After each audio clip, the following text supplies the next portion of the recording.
పెద్దపల్లి జిల్లా Sultanabad police station ఆవరణంలో శ్రీ సమ్మక్క సారలమ్మ గద్దెల నిర్వహణతో సుల్తానాబాద్ సిఐ కర్రి జగదీష్ అవగాహన కార్యక్రమం నిర్వహించారు. ఈ కార్యక్రమానికి ముఖ్య అతిథిగా పెద్దపల్లి ఏసీపీ గజ్జి కృష్ణ హాజరయ్యారు. సమ్మక్క సారలమ్మ జాతరలో ఎలాంటి అవాంఛనీయ ఘటనలు జరగకుండా తగిన చర్యలు తీసుకోవాలని పోలీస్ సిబ్బందికి గద్దెల నిర్వాహకులకు పెద్దపల్లి ఏసీపీ కృష్ణ సూచించారు.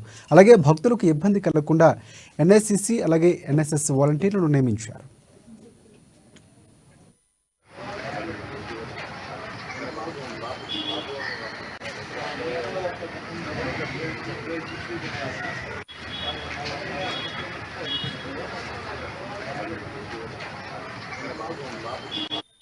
మీ ఆర్గనైజేషన్ వాళ్ళు ఈ 3 రోజులు కూడా అవైలబుల్. ఈ పండుగలో ఆనవాయితీ ఏంటంటే కొంచెం మనం కోసుకొని తినడం అనేది, తిని తాగడం, సరదాగా ఎంజాయ్ చేయడం అనేది ఆనవాయితీ. సో తాగే దగ్గర కానీ ఆ పక్కన వాళ్ళతో కానీ మన గొడవలు కానీ బైకులు తాగడం కానీ యాక్సిడెంట్ అవ్వడం కానీ చిన్న జరుగుతూ ఉంటాయి.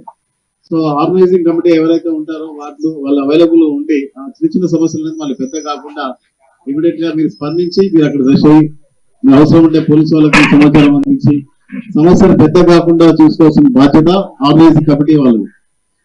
సో మీ అందరూ కూడా ఈ యొక్క రాబోయే సర్కిల్ పద్ధతిలో జరిగే విధంగా జాతరలో ఒక పెద్ద జాతర మేడారం జాతర మనకి.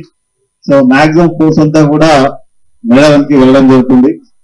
అలాగే సమ్మక్క గద్దెలు ఏర్పాటు చేసుకుని నిర్వహించడం కూడా ఆనవాయితీ జరుగుతుంది కాబట్టి ప్రతి పోలీసులో ఉన్నటువంటి సిబ్బంది అందరూ కూడా వాహనాల్లో ఉన్న పిఎస్ పరిధిలో డ్యూటీలో ఉంటారు. మన పోలీస్ స్టేషన్ పరిధిలో మాక్సిమం మనకు ఫోర్స్ అనేది చాలా తక్కువగా ఉంటుంది. ఆ ఉన్నటువంటి ఫోర్స్ తోనే మన ఈ బందోబస్తు అనేది నిర్వహించుకోవాలి. కాబట్టి దానికి సంబంధించి